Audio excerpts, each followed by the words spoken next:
Bismillahirrahmanirrahim. Selamat pagi anak-anakku. Bagaimana kabarnya selama libur ini? Apakah sehat semua? Mudah-mudahan kalian dalam keadaan sehat walafiat ya. Demikian juga orang tua kalian dalam keadaan sehat walafiat dan ada dalam lindungan Allah Subhanahu wa taala. Salam kepada kedua orang tuamu ya. Nah, jadi hari ini Ustadz akan memberikan pelajaran hadpil hari yang kedua atau ya pelajaran yang kedua kalinya tentang hadpil. Nah, kalian buka halaman 2 dan 3 pada buku hadpil. Nah, di sana dijelaskan tentang kedudukan al-hadis atau as-sunnah. Allah Subhanahu wa taala berfirman, A'udzubillahi minasyaitonirrajim. Ati'ullaha wa ati'ur rasula.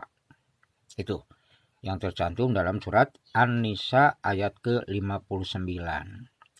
Yang artinya taatilah Allah dan taatilah Rasul. Artinya kita sebagai umat Islam yang telah mengucapkan 2 kalimat syahadat, mengakui tentang keesaan Allah, mengakui bahwa Muhammad adalah utusan Allah Subhanahu wa taala, maka kita wajib mentaatinya, mentaati Allah dan mentaati Rasul. Jadi kedua-duanya ya. Jadi kita masih taat kepada perintahnya dan menjauhi segala larangannya, baik yang datangnya dari Allah dan juga dari Rasulullah Shallallahu Alaihi Wasallam. Nah itu ya artinya. Nah kemudian juga wa ma atakumur rasulu fakhudhuhu wa ma nahakum anhu fantahu. Sekali lagi, wa ma atakumur rasulu fakhudhuhu wa ma nahakum anhu fantahu. Itu dalam surat Al-Hasr ayat ke-7. Yang artinya, apa yang didatangkan oleh Rasul kepadamu, maka ambillah, dan apa-apa yang dilarang oleh Rasul, maka jauhilah. Nah ini ya umat Islam, selain mentaati apa yang diperintahkan Allah, apa yang dilarang oleh Allah, nah menjauhinya, nah juga kita mentaati apa yang dibawa oleh Rasulullah SAW. Jadi Allah Subhanahu wa taala mengutus Rasul ke dunia ini untuk menyampaikan perintahnya dan untuk menyampaikan apa yang dilarang oleh Allah Subhanahu wa taala. Nah, mengapa? Karena Allah Subhanahu wa taala kemarin dijelaskan bahwa kita tidak bisa ataupun kita kalau kita belajar hanya Al-Quran saja, kita tidak akan bisa melaksanakan ibadah. Kita tidak akan bisa melaksanakan perintah-perintah Allah yang lainnya. Karena apa? Karena Allah memerintahkan dalam Al-Quran hanya perintah saja. Sedangkan tata caranya Allah memberikan amanat kepada Rasulullah SAW untuk menjelaskannya. Sehingga itulah atiullaha wa ati rasul, atau wa ma atakumur rasulu fakhudhuhu wa ma nahakum anhu fantahu. Apa yang didatangkan oleh Rasulullah kepadamu maka ambillah, dan apa yang dilarang oleh Rasul maka jauhilah. Ini segala apa yang diperintah oleh Rasul itu kita taati. Apa yang dilarang oleh Rasul itu kita jauhi. Mengapa? Karena Rasulullah SAW berbicara atau berbuat tidak lepas daripada wahyu daripada Allah Subhanahu wa taala. Itu ya. Jadi berdasarkan kedua ayat di atas, maka al-hadis atau as-sunnah itu merupakan sumber hukum syara yang kedua setelah Al-Quran. Jadi bagi kita umat Islam mempunyai 2 sumber hukum. Yang pertama adalah Al-Quran, dan yang kedua adalah al-hadis atau as-sunnah. Mengapa? Nah, sebab secara keseluruhan Al-Quran merupakan dalil qat'i. Jadi secara keseluruhan Al-Quran itu yang isinya 30 juz, 114 surat. Nah, itu merupakan itu dalil qat'i. Artinya apa? Sudah terang, tidak perlu diragukan lagi, tidak perlu diselidiki lagi. Itu dalil-dalil dalam Al-Quran, kita tidak usah menyelidiki lagi apakah ini benar atau tidak. Karena apa? Itu dalil dalam Al-Quran itu sudah jelas. Tidak diragukan lagi. La raiba fihi hudalil muttaqin dalam Al-Quran kan. Dari kitabu la raiba fihi hudalil muttaqin. Bahwa Al-Quran itu merupakan dalil yang tidak ada keraguan padanya. Gitu.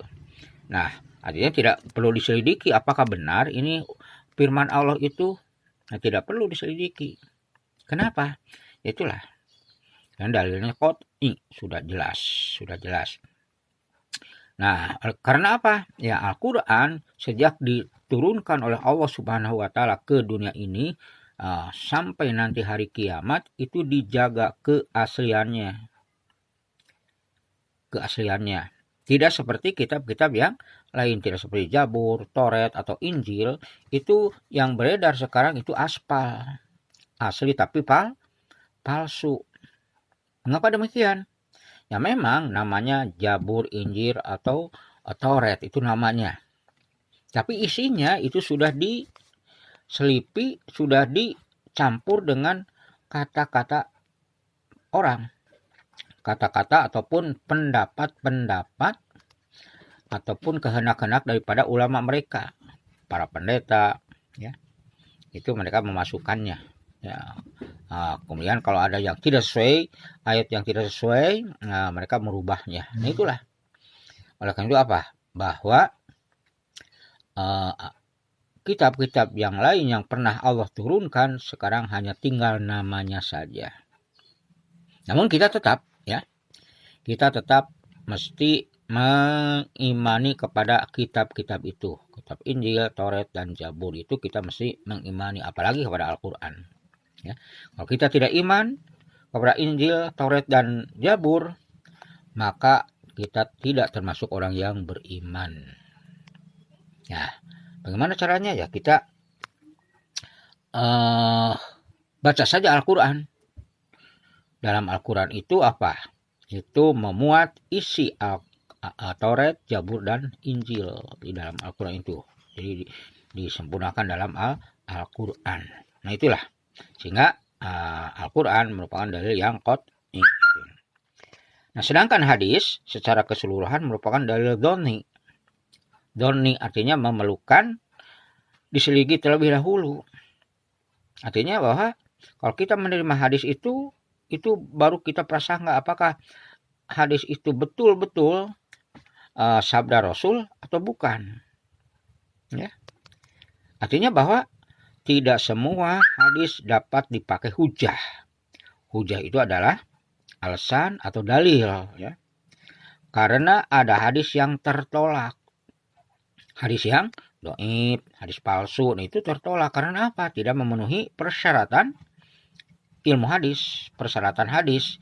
Ya nanti kalian bisa belajar pada mustalah hadis. Nah di sana kalian akan belajar tentang apa itu hadis, kemudian syarat hadis yang sahih, bahwa itu hadis dhaif itu kenapa dan sebagainya. Ya. Nah kenapa hadis tidak seluruhnya qat'i atau itu dalilnya dalil dhonni? Ya karena hadis itu bukan Al-Quran. Karena hadis itu adalah sabda Rasulullah SAW. Dan sampai kepada kita pun itu tidak itu melalui beberapa orang.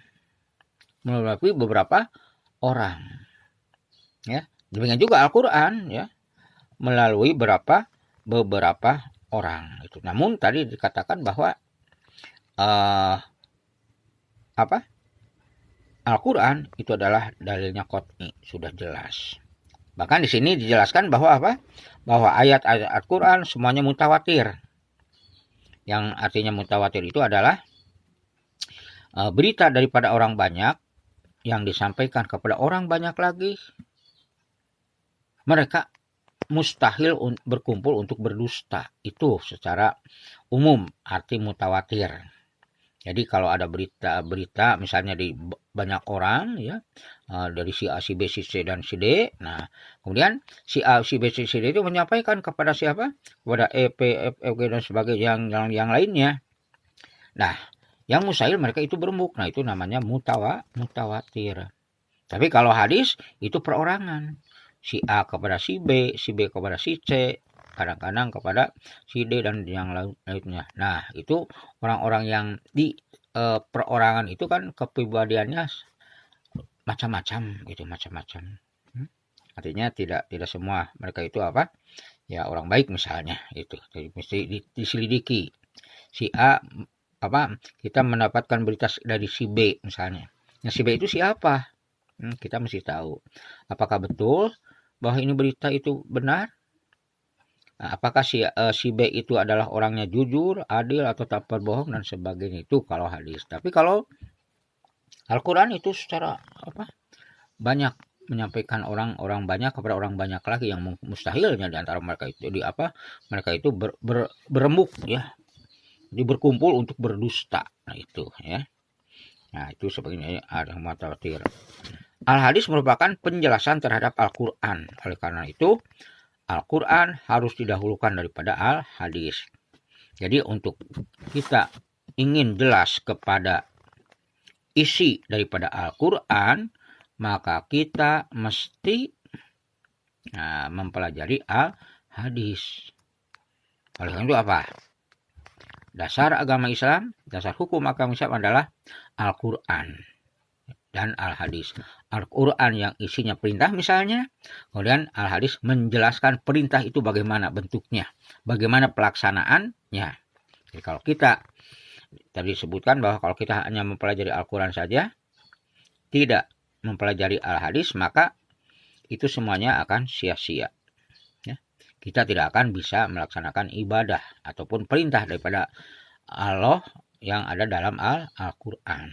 Oleh itu apa? Kita sangat perlu mempelajari Al-hadis. Nah itulah mungkin ya